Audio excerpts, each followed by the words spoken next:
वही खड़े रहना, वही खड़े रहना। क्या कंडीशन?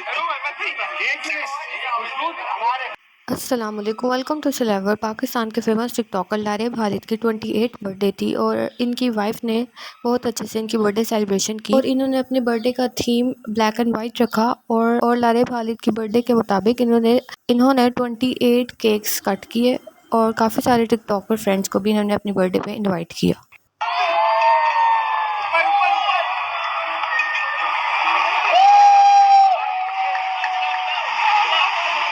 हाइट मैच के लिए हाइट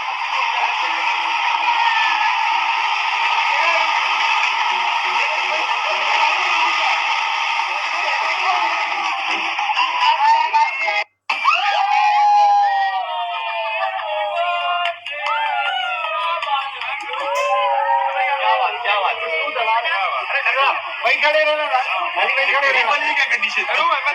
एक मिनट हमारे